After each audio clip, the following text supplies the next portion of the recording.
बड़े भविष्यवक्ता उसमें है यिर्मयाह की पुस्तक, उसका 17वां अध्याय और उसकी 7 और 8 पदों को हम पढ़ेंगे।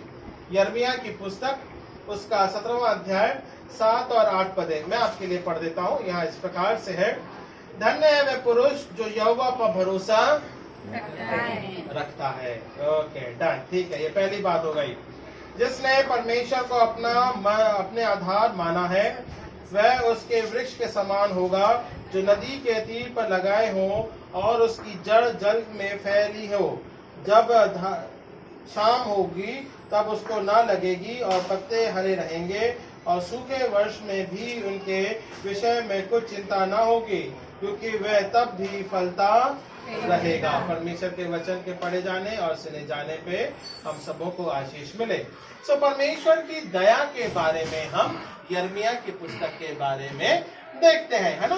इजरायलियों के जीवन के बारे में अगर हम देखें और सुने, तो परमेश्वर ने मौका दिया, है ना, और परमेश्वर ने अपनी दया को कभी भी उनके जीवन में से हटाया, है ना। अपना दाहिना हाथ उनके जीवन में बनाए रखा, भले ही वो कितना भी बड़बड़ाते और फुड़फुड़ाते रहे, है ना। क्या परमेश्वर तो हमें यहाँ लेकर आया, क्या परमेश्वर तो हमें इधर दिया है, क्योंकि मनुष्य का जीवन क्या है, अशांत रहता है ना, संतुष्ट नहीं होता है। हाँ, इसीलिए परमेश्वर की दया, उसका दाहिना हाथ हमारे जीवन के ऊपर बने रहना बहुत जरूरी है। और इसीलिए मनुष्य जीवन के लिए और परमेश्वर के वचन के रूप में यिर्मयाह उसके 17वें अध्याय में इसी बात को, परमेश्वर की दया मनुष्य जीवन के ऊपर सदा बनी रहे, और इस बात को हम इस वचन में से थोड़े से बातों के तहत सीखने पाएंगे, है ना। तो कैसा लिखा है, परमेश्वर का वचन क्या बोलता है, धन्य वह पुरुष जो यहोवा पर भरोसा रखता है। सो पहली बात क्या है, हमारा जीवन जो है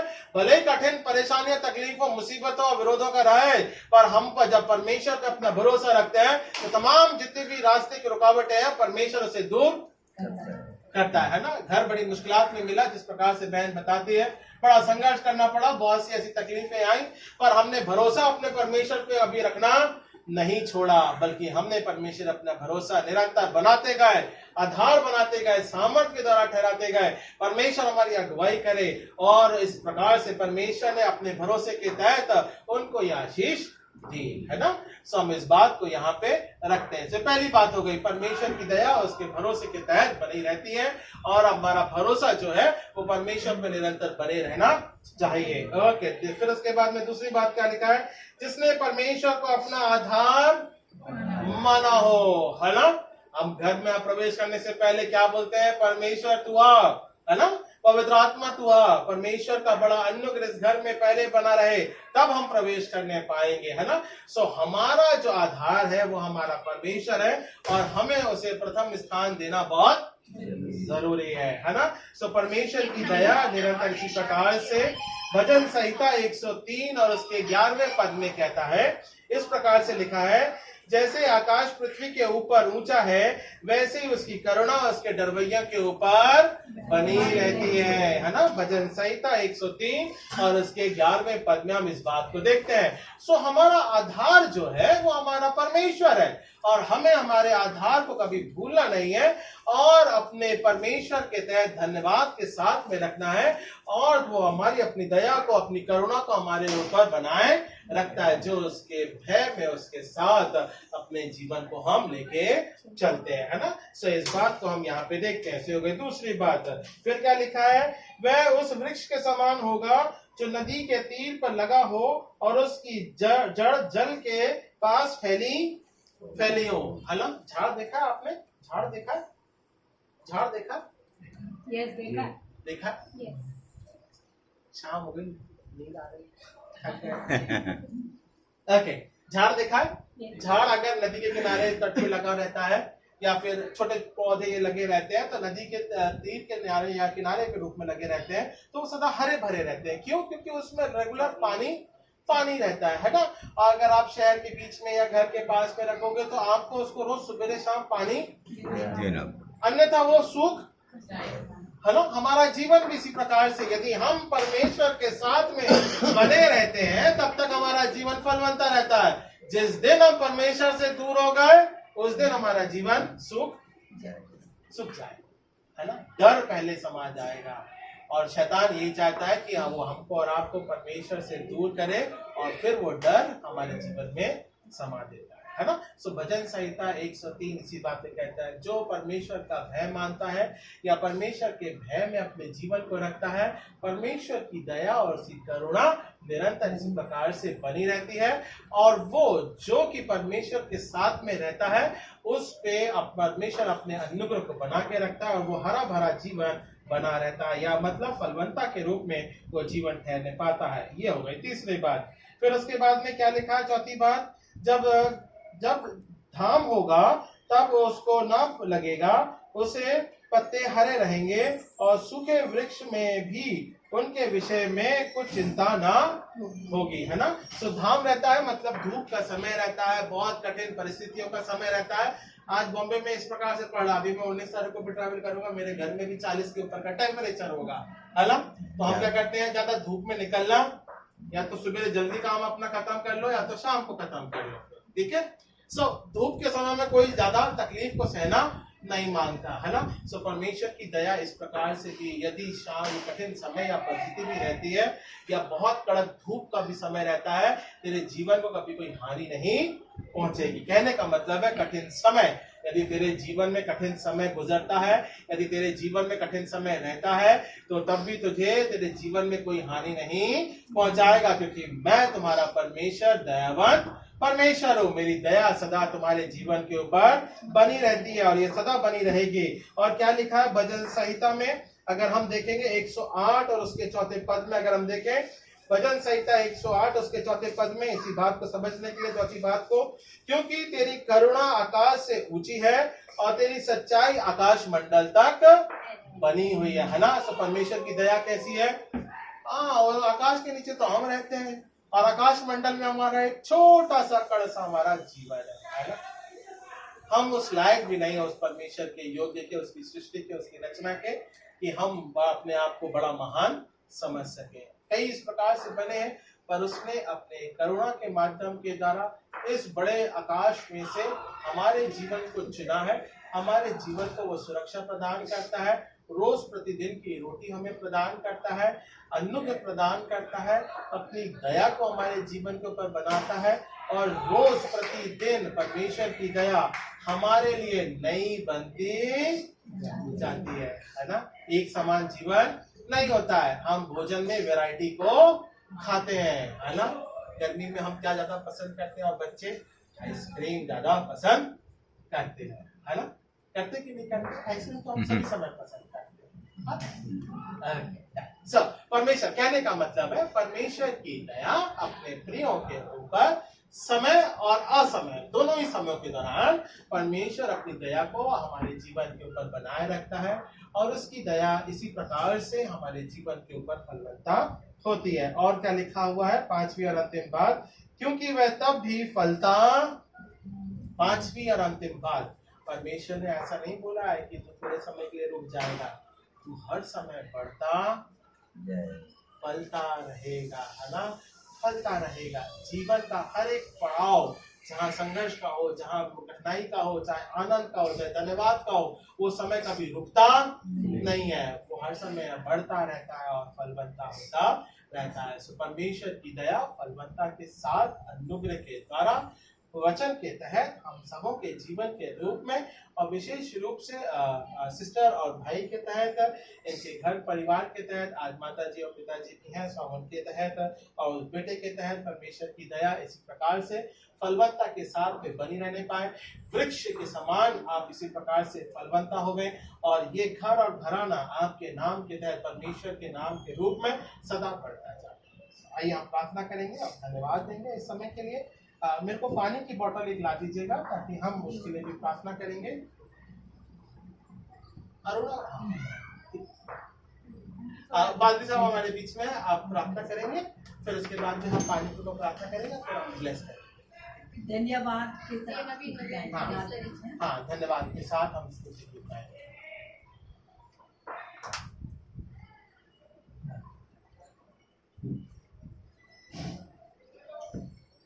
ओके पादरी साहब, पहले दुआ करते हैं आप, ताकि हम फिर पानी के लिए प्रार्थना करेंगे, फिर मैं करूंगा, फिर आप दुआ कर दें आज के वचन के तहत। धन्यवाद धन्यवाद धन्यवाद धन्यवाद धन्यवाद धन्यवाद धन्यवाद धन्यवाद धन्यवाद धन्यवाद धन्यवाद धन्यवाद जीसस। हे मेरे पिता, हम सब जन भाई बहन मिलकर आपके पवित्र लव से कवर होकर आपके चरणों में आते हैं। आपके पवित्र नाम से हम सब जन आशीष पाते हैं। नरे मां जीसस। पिता, आपने हमें आशीष किया, धन्यवाद करते हैं। पिता, आपने हम सबको इस घर में लेकर आया, एक खुशी का मौका दिया, इसलिए धन्यवाद करते हैं। इस घर को घर के कोने को चारों ओर आपके पवित्र लव से कवर करते हैं। आपके पवित्र पिता, आपका स्वागत करते हैं इस घर में। हम आपको धन्यवाद देते हैं आज का वचन के लिए, जो पिता आपने बोला है, मुझ पर विश्वास कर। धन्यवाद देता हूँ मेरे पिता, जो कोई आप पर विश्वास करता वो कभी लज्जित नहीं होता, बल्कि महिमा से महिमा देता। धन्यवाद देता हूँ पिता, व्यवसाय विवरण 28 के अध्याय के सारे आशीष पिता 1 से लेकर 14 वचन के आशीष को इस घर में हम रिलीज करते यीशु मसीह के नाम से। और आपने कार्य किया, इसलिए हम आपको धन्यवाद देते। यीशु मसीह के नाम से प्रार्थना करते, सुन और कबूल कर मेरे पिता। आमीन आमीन।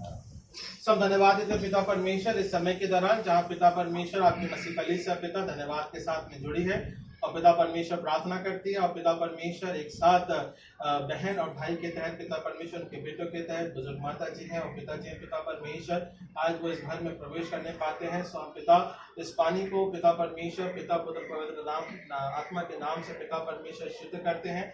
आप इसे आशीष में बनाएं ताकि पिता परमेश्वर जो भी लोग यहाँ रहते हैं और जिस समय परिस्थिति के दौरान रहते हैं पिता आप उनकी अगुवाई करें। हमारा भरोसा प्रभु यीशु मसीह पे है। सो हम इस बात को धन्यवाद के साथ में रखते हैं। उद्धारकर्ता प्यारे बेटे प्रभु यीशु मसीह के नाम से हम मांगते हैं, आमीन। हमारे पास तू जो आसमान पर है, तेरा नाम पाक माना जाए, तेरी बादशाहत आए, तेरी मर्जी जैसे आसमान में पूरी होती है ज़मीन पर भी हो। हमारे रोज़ की रोटी तू आज हमें बख्श दे और जिस प्रकार तूने हमारे कसूरवारों को माफ़ किया है, हमारे कसूरों को भी माफ़ कर। हमें आज़माइश में न डाल बल्कि बुराई से बचा, क्योंकि बादशाहत कुदरत और जलाल हमेशा तेरे ही है। आमीन। हम आशीष को ग्रहण करेंगे। अब हमारे परमेश्वर पिता का प्रेम, प्रभु यीशु मसीह का लोग पवित्र आत्मा की संगति या सहभागिता अब से लेकर हम सभी लोगों के साथ में विशेष रूप से भाई और बहन के साथ में पिता उनके गढ़ के तहत आशीष युगानी युग बनी रहने पाए। आमीन। हम गीत गाएंगे धन्यवाद का, गाएं। धन्यवाद के साथ स्तुति गाऊंगा,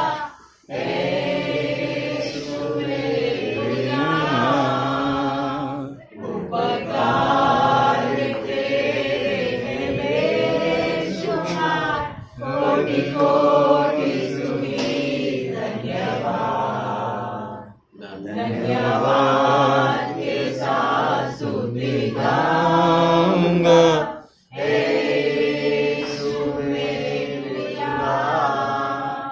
उपकार तेरे हैं बेशुमार, कोटि कोटि स्तुति धन्यवाद।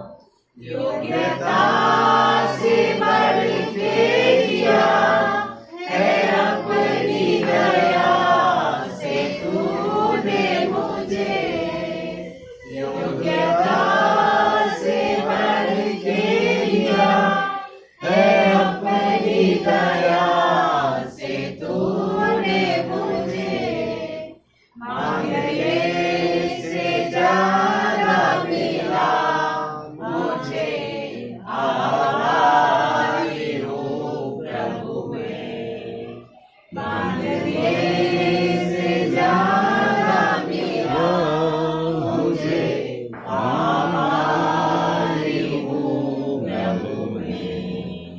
धन्यवाद के साथ स्तुति गाऊंगा,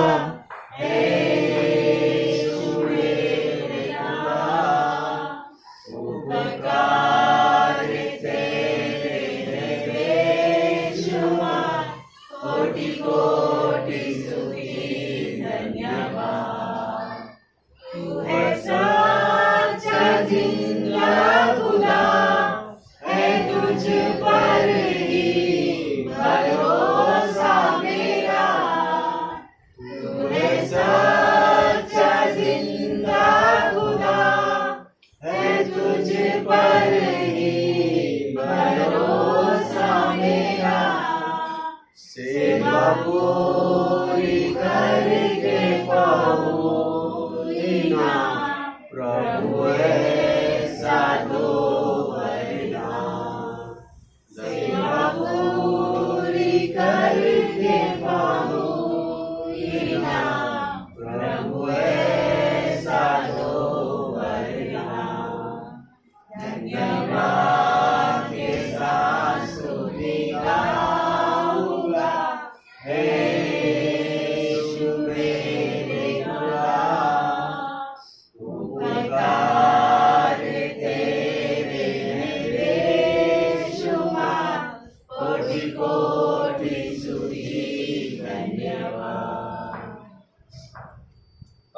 प्रभु यीशु मसीह की जय। सबको जय मसीह की। और जय मैं मसीह पानी का की। छिड़काव कर दूं तो थोड़ा सा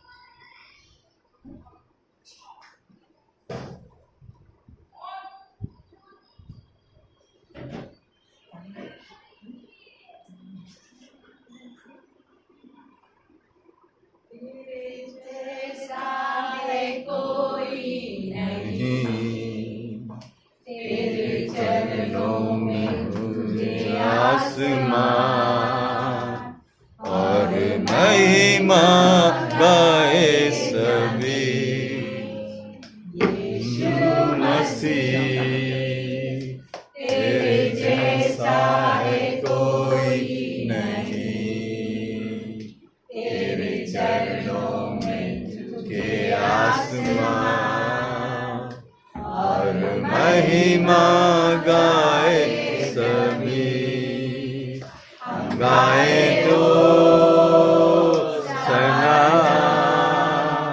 तू राजाओं का है राजा, तेरी महिमा होवे सदा, तू है प्रभु हमारा खुदा, तू है प्रभु हमारा खुदा, प्यारे पिता, तूने हमसे कितना प्यार किया, हमें पापों से छुड़ाने को अपने बेटे को कुर्बान किया, प्यारे पिता, तूने हमसे कितना प्यार किया, हमें पापों से छुड़ाने को अपने बेटे को कुर्बान किया, हम गाए ओ सना, तू राजाओं का है राजा, तेरी महिमा होवे सदा, तू है हमारा खुदा, प्रभु हमारा खुदा। ओके, हम प्रार्थना करते हैं। महान अधिकर्मकारी पिता परमेश्वर, धन्यवाद देते हैं एक बार फिर से पिता, आपकी दया और आपकी आशीष है हर परिवार के तहत पिता परमेश्वर, बेटे के तहत पिता, सिस्टर के तहत और भाई के तहत पिता परमेश्वर, युगायुग बने रहने पाए और आपकी करुणा पिता परमेश्वर उनके रहने के दिन पिता, उनके कार्य के रूप में या देने के रूप में पिता, जो लोग यहाँ रहते हैं संगति करते पिता परमेश्वर, आपकी आशीष से बड़ी उद्धार करता सामर्थ्य परमेश्वर आपकी धन की बाड़े को लगाते हैं और आपका सुरक्षा और दाना भरा हाथ पिता परमेश्वर इस घर घराने में और परिवार के घर पाए, इस बात को प्राप्त करता प्यारे पे प्रभु यीशु मसीह के नाम से आमीन। Thank you. जय मसीह। अब आप मिल सकते हैं। यदि किसी को कुछ बोलना है तो आप बहन के लिए, घर के लिए भी बोल सकते हैं। मिल सकते हैं।